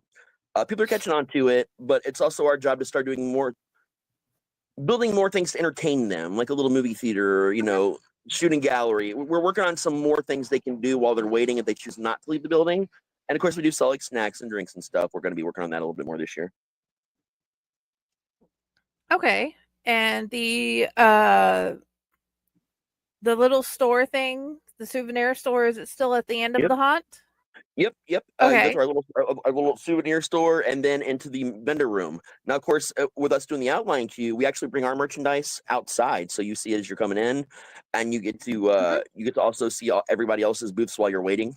And then when you come out, you come right through it all as well again. So like the outside version is a little bit different. Okay. But yeah, we do still have our own merch store, which is heavily expanding this year. A lot more stuff, and possibly even actor-centric gear for certain characters and stuff. We're really working hard on this year being the year our strong characters get pushed farther than they have before. So I already know that Sophia is looking forward to getting her backpack copy of Harshman's House. Mm-hmm. Because they do. Now gets back from his country concert. Yes, he has done kids' books, and my kids love them. So look for those. Even Dante, the little guy I showed you up front, he made his own Lincoln outfit with a Minecraft sword and a Ninja Turtle, the little mask thing. It was awesome because he can. So I want there was more than just adult books that he sells. And if we're lucky, hopefully in the future we can talk John into writing a story about his character for a future anthology for the Owlite. That would be so cool. Mm-hmm. We have been talking about doing a freak show anthology. And your character would be amazing. Mm-hmm. I don't know if you've ever written a short story before, John. I'm about 6 chapters into writing a book right now. Oh, I know a publisher. I was going to say I'm going to send him to Patty as soon as he's ready, man. Yeah, I'm just in the first stage of writing it because it's a very interesting story. Oh yeah, man. When you get you in there, Rika's already in now officially. I can't wait. Yeah, because I get to be one of the betas. Oh, I was the pre-beta on all the Rika stuff already. The pre-beta. Awesome. Well, I have to be a beta because I have to make the commercials, man. Yeah. So that and it's one of my favorite jobs. Okay, moving forward, we've talked about the new things for Hell's Dungeon. Was there anything else we wanted to say about that, guys? About your section, about the new stuff coming up, about the new season, about what customers should know coming in? I feel like this year, more than any year before this, we're the haunt Fred wanted to have. Like he's been happy every year with what we've done, but every change we've made has got us closer to the vision that he had when he thought about becoming a haunt owner. And I think if there's any year, if you've never been to Hell's Dungeon, if you've been on the fence, I think you're going to get the best of every department and every section of the haunt this year that we've ever had, from the customer experience to your experience inside to your way out the door. I think this is our year. This is your year to come check us out. Or if you've been before, be prepared to see a lot of things you've never seen and fall in love all over again, man. In my brain, it's like a grand reopening year, kind of. In my brain, it is a future family goal that at least Soapy, Josh, and I get to come through and see you guys. An act for a night. And yeah, because she got Patty acting for a definitely, night. yeah, Soapy definitely wants still hugs. So Hell yeah. Let's see. We talked about Ohio Haunters Association. I'm not sure because what if there's anything else we want to add? Yeah, I could add some stuff. John, if you weren't the character you were in the haunt, what kind of character would you be and where? And why? Yeah, let's go with that because that's an awesome question. I don't know what I'd do, but I know I'd probably go to our main street because that seems to be where a lot of our widest variety of people are. Go to Main Street, get shot with air blasters all day. They don't hurt me, so. Yeah, I can't feel them. I don't think they're that bad. It's not like we let people get full auto or anything, unless it's me walking through. I laugh at people when they shoot me with them. Yeah. Matt doesn't feel them either. It's hilarious. That's a cool section, man. It's definitely a lot of fun. The way it's been shaping up and changing over the years. Oh, yeah. Dude. Plus, I've already worked in the asylum. That's true. I love the asylum. I love all things I am being learning about asylums. To work in every section of the haunt this year as a new character. So, well, as a new or existing character. So that's gonna be fun. Because I haven't even worked in all the sections of the haunt. Dude, what has been like as the director of operations? You are also helped teach about acting. What has, as a teacher and a director, what has been the hardest thing to learn? For me, different kinds of patience. And you may think patience is patience, but it's not, because everybody requires their own unique level of patience. Even John requires his own unique level of patience. But it's that. It's I think maybe I struggle a little bit more because my non-emotional attachment due to autism and BPD and stuff. I have a hard time processing emotion, so that's probably a big hindrance in my case. But not only do I know everyone's first name, last name, I know who their parents are if they're minors. I know what their allergies are. I know what they're into. I know what they like. I know who they haunt with. I know who their friend group is. I have to memorize all these details for me because it makes me easier to interact and help learn how to teach people how they learn best, which is another a big thing I had to overcome and learn, is identifying. And going to school for teaching definitely made me a way better, I guess manager or DOP or whatever, or DOO. But yeah, it's finding that unique blend of patience for each person. You don't want to baby someone, but you don't want to be a hard ass. You have to know when to be firm, but not too firm, depending on who you're talking to. It's a lot. And I don't just deal with the actors, my friends are over in makeup, and some of their makeup artists I talk to and I'm friends with. Some of them are also my actors. Same with costumes. They're my friends, but everyone in the costumes department is also actors. Security, I know them all. Sales, I know them all. So you interact with everyone in the building. Actors alone, though, last year, on our busiest nights, we topped over just barely over 100 last year. And then with our additional staff members in other areas that aren't haunters, I think our highest person count in the building was 123. Already this year, I'm looking at 87 people in the building. Already, minus the people that left, the volunteers that we just had here and there, not coming back yet. It's a lot of people, man. We are a little haunt in terms of not many people know us in the industry yet. We're trying to make our name. We're trying to, take it the distance. But the size of our haunt is not very little. The crew that we require is not little. So we're playing the big game in a little pond, and it's tough. The amount of square footage we have is It's not little. And we still have room to grow, guys. Even more room to grow depending on how long we stay open. So there's just a lot, man, and there's just all these people at different times. And the hardest part for me is on a day we're open, because we'll post. Everybody will know everything they need to know for a week, 2 weeks. Lately, it's been anywhere from like 3 weeks to a month that they've had the information, the most part, for events. But inadvertently, half the people won't read anything we post, and they'll all show up on a day we're open at my office, asking me a million questions. I don't personally think that's 100% their fault. Facebook is kind of an asshole. However, if you are in a group, you should be checking on your ass. Yeah, to check it. Just check it. You're in it. We put information there. I've been trying to. I'll start including it on our Discord again here soon as well. There's just not much going on in Discord right now. But they will inevitably be at my door. I'd say a quarter of everyone in the building will be at my door asking me a bunch of questions that I just posted. And it got to the point where it was so overwhelming that now my response is, "Did you check the group?" No, but can you just? No, I can't. Please go check the group. And if you still have questions that aren't answered, please come back to me. And people rarely come back to me. Even as a section lead, it was getting annoying. Because I can relate, because I was dealing with a lot of it too. Because being a section lead, I'd have people from other sections coming up to me like, "Hey, where am I supposed to be?" Like, "Did you check the group?" Yep. We do it theater style. I post a cast list, a permanent cast list for the season. If there's changes, I post the changes.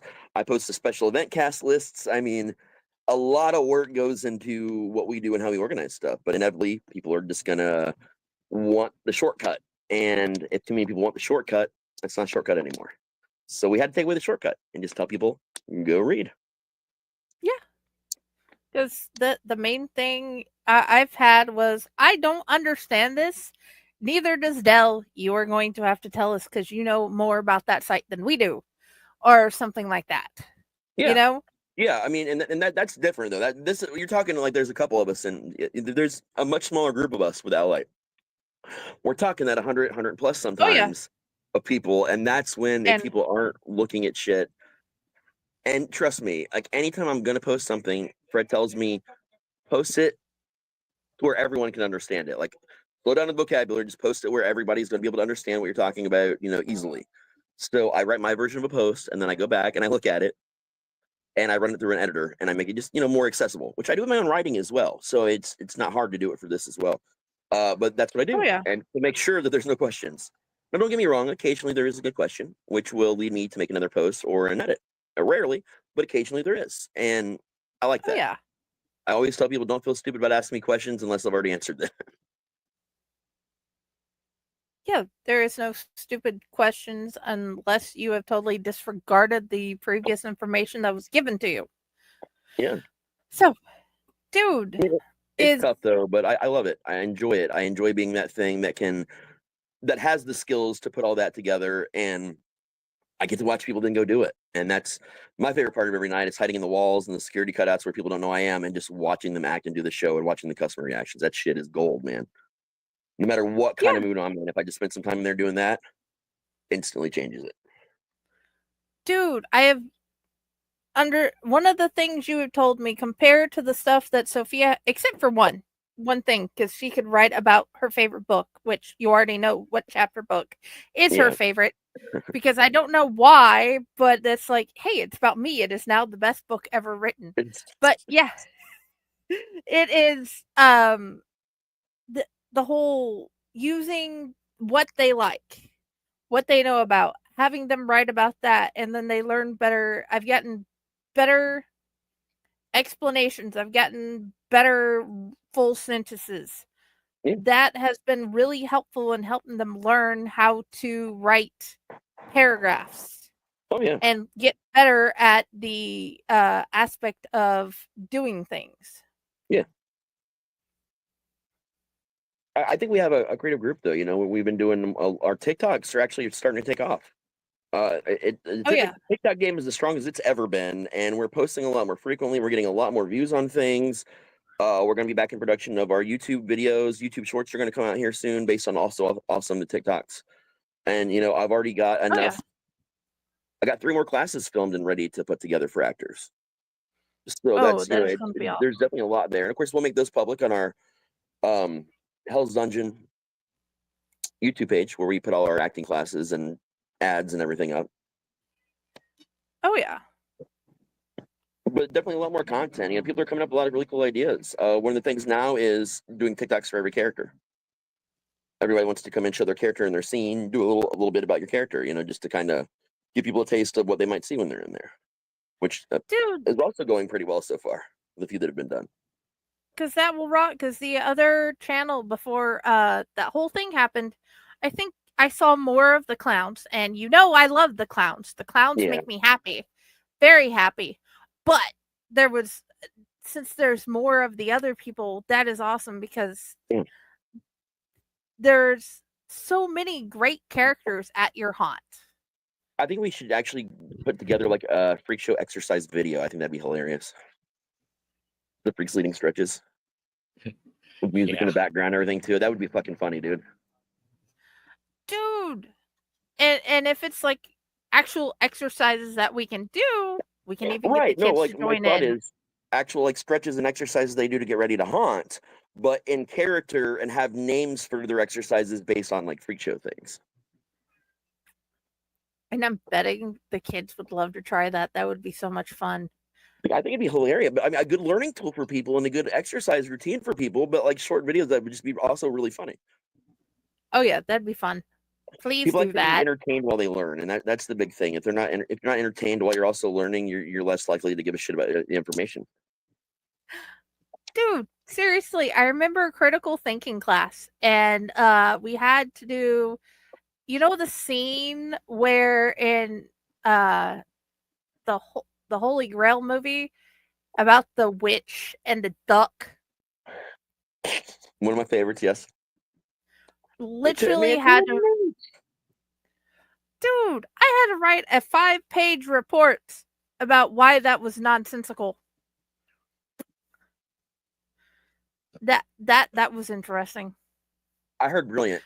Is what you said, why it was brilliant? That's what I heard.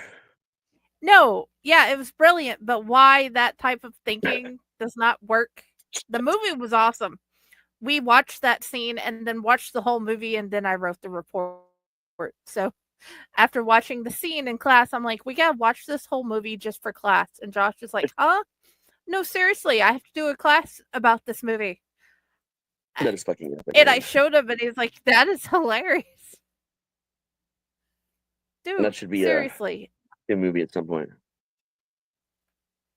Oh yeah. We still need to do a tomb with a Raz thing, a Raz video. Yeah, I gotta get permission, I think. I'll look into it. But yeah, because there's only like 2 I have available, but I don't know about playing the other one live. Yeah, the disc. I don't know yet either. So yeah, you figured that out. But anyway, dude, seriously.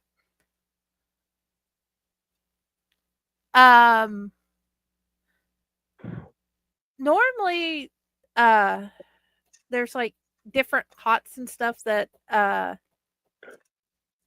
haven't looked into a lot of the haunts recently. I've just moved, and I'm there's like a pile of stuff I'm trying to work through, and I don't have like who's coming up first and whatever. We will have that since this is playing later. Odds are we will have talked about those in the previous 2 episodes. Right. That we have done with the pile, because this is pre-recorded, guys. I'm in the future and I don't even know it. You guys will be seeing this on the 13th, but we will have done this on the 15th of July. Yeah. So we'll have told we will have told you more about the other haunt stuff that is coming up before now. Hence why you're not hearing about it now, because this is pre-recorded. And this is our past selves talking to you in the future. Okay, this got very Spaceballs, like really fucking wibbly wobbly, timey wimey stuff. Yep, it is. Well, yeah, dude. It's not like I don't have the disorganized library of the Blue Box as my group. Oh, you know what Which is your favorite doctor? What should we do? And who is your favorite doctor? Huh? 9 because he was so underappreciated. 9 was really good, man. 9 really brought everything back. Oh yeah. Oh yeah. I love him. He was my first. Okay, that makes sense. Tenet, he was my favorite until Tenet, and then Tenet took it, and then him, and then My Brain is Dead Today, Scarf from the original series. Baker? Tom Baker? Yeah, Baker. Yeah. He's my 3. Okay. And pardon me, and what was the thing we should be doing? We should leave ourselves messages for the future. Okay. We're recording it for the future, so we should give ourselves some advice, or I don't know, something. Like time capsule. Chaos would say, don't take wooden nickels. I would say, don't put things in places they shouldn't go. Don't take the red pill. I would say, Future Raz, you are less than a month from opening night. Get your shit together and get it done. Yes. What is something we should tell as a whole, our viewers, not our readers? Dang it. I was working on editing a book, so I'm stuck in the readers because I did the foreword. Be excellent to each other and party on. Yes, be excellent to each other, party on. Make sure you go visit all the haunts in your area that you can get to and afford. And if you can, apply for your local haunt. Go be a haunter this year, man. Help them out. Oh yeah, dude, being a haunter is amazing. If you need a sign to do it, that's your sign. Yep. Oh yeah. And I would like to say on behalf of all the haunt enthusiasts, thank you for haunting. Thank you for doing the job you do. Especially my favorite haunters that I get to talk to or text randomly, like these two. It's tough work, man. Yes.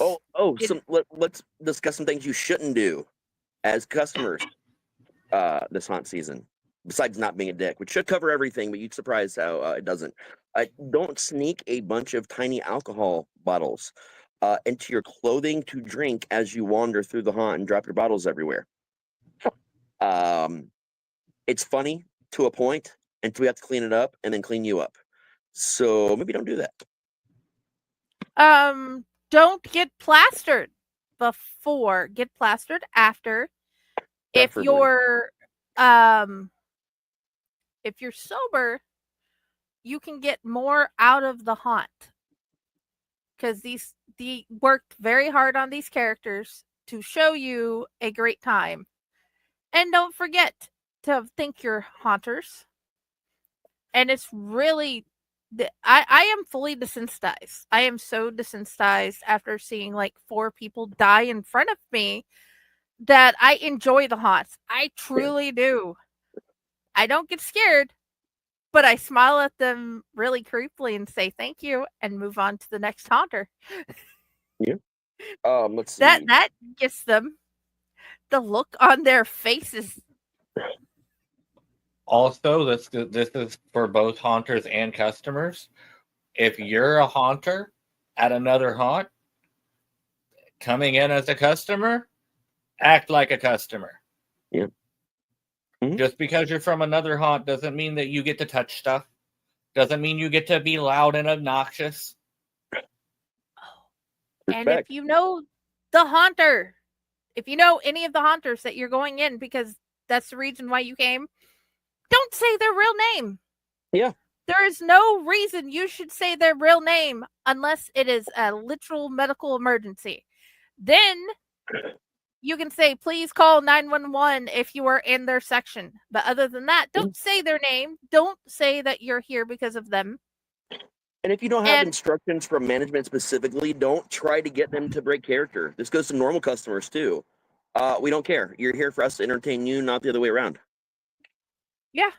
Dude, they can still provide medical help and not break character, but please be mindful. Don't go in the haunt if you have like epilepsy or understand what our warnings are. We do have a list of epilepsy warnings that we're generating to put up by the ticket booth this year, so people can ask what sections are a little tough, and the actors in those sections are instructed. If you let them know you have epilepsy, when you get into the section, they know how to guide you through it. It's literally only one spot in Main Street for 5 seconds. It's the elevator ride and coming off the bridge.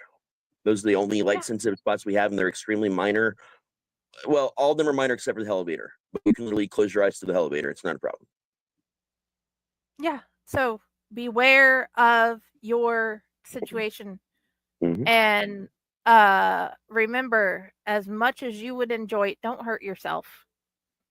Leave your shit in your car. I am tired of having to shut things down to find cell phones, to find your keys, to find the purse that you dropped, to find the shoe that one of our clowns stole from you, what have you. Either leave your shit in the car or keep it like very tight on your person. It's frustrating, and we do not mind helping out. We will always do it with a smile on our face, but at the end of the night, it's one more thing that we have to take our attention away from or to do. So try to think about that. And let's see, don't go through with designer clothes. Why the fuck are you at a haunt wearing designer clothes? I've seen this happen more times than other haunts. I've only seen it happen to ours a couple times. But don't wear like your Sunday best to go through a haunt, man, or your clubbing best, because some haunts like ours can get you slightly wet. You know, we have some water effects in there that have sometimes a little bit of food coloring. It's not gonna ruin your clothes, but for the night, they'll look not great.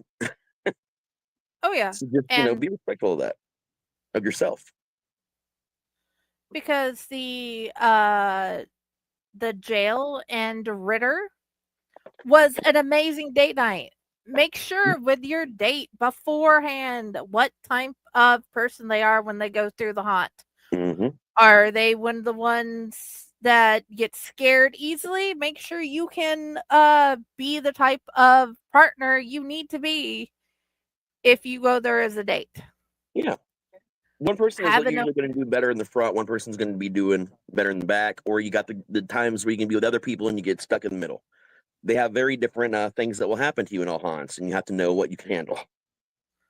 I am handicapped, so Josh stayed behind me because there was a whole lot of steps that we kept going around, so he wouldn't let me fall. So remember, if you're handicapped, be mindful of your situation, because we'd never been through that haunt, but we also knew that you had to go up and down, and we didn't know how disorientating they would send you around, because I didn't know where I was half the time in the haunt.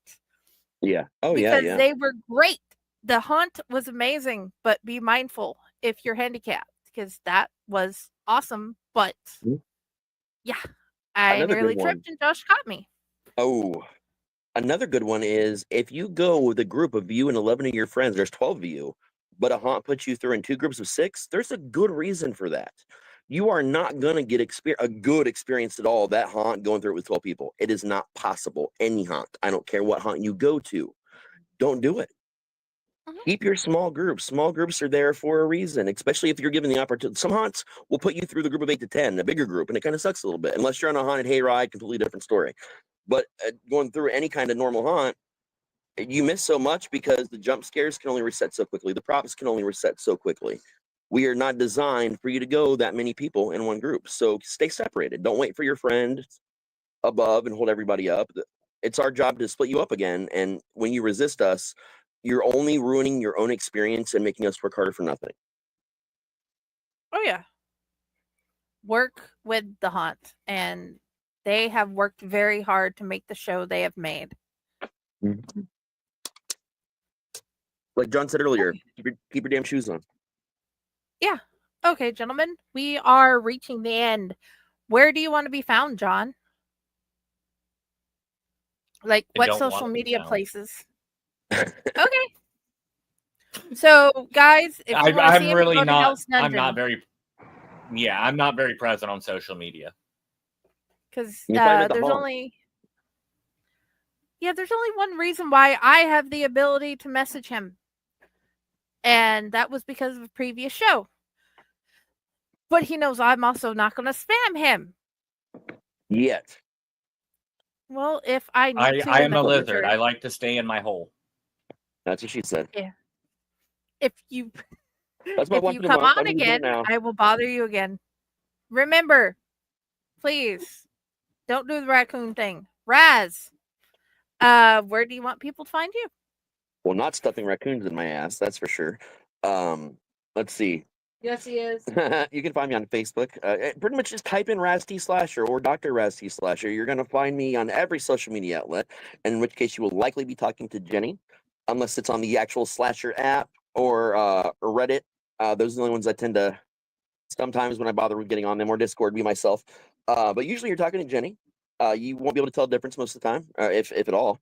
She's that awesome. You can check me on RazTSlasher.com. Just pretty much just everywhere, man. Again, that internet optimization stuff is really kicking in these days. And also at your grandma's house. Oh yeah, dude, seriously. She there for wants the to pancake. know where you put the K-row. I probably use that for blood. So she needs new K-row. Gotcha. Yep. Okay. We are making all new ads for his stuff and my stuff and all the other fake whore things. I am trying to get through more and get new stuff up as I go. Because this year is the year of the kids have gotten older, so it's easier to spend a little bit extra more time reading. So there will be new ads for that.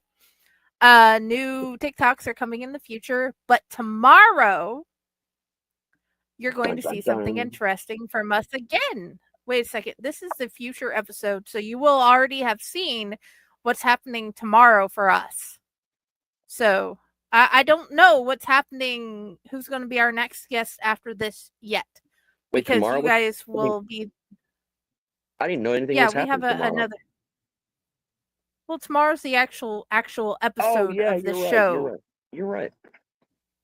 We're just pre-recording it because John said I can't do the thing, but I want John, and everybody else was like, "Yes, let's have John You on know what the the show." kicker is? They gave What? me Wednesday off this week. Son of a donkey! But we already had Brett in place, though. Yeah.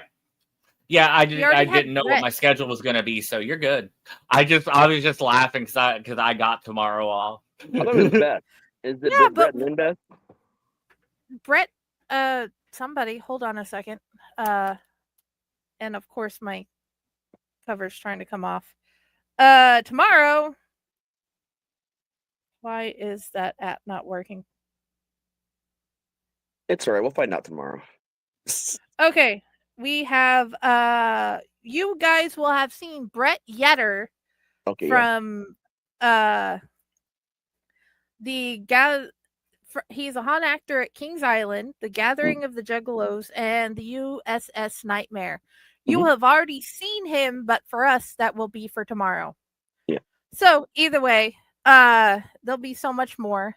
And anyway, please watch out for new books from Fake Whore, because there's going to be one that is by my wonderful, amazing Cassie and I.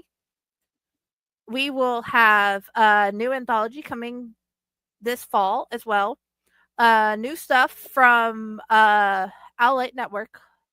I don't know what all of it is yet, but there will be new stuff. And hopefully there will be a new adventure show of Pyle and Raz in the near future. Yeah. And please keep watching and come find us find them at Hell's Dungeon. Yeah, go to Hell's Dungeon. Go to every other haunt in Ohio and around the country. Either way, thank you for being here. Have a wonderful night. Bye. Stay new to your friends. Where? There we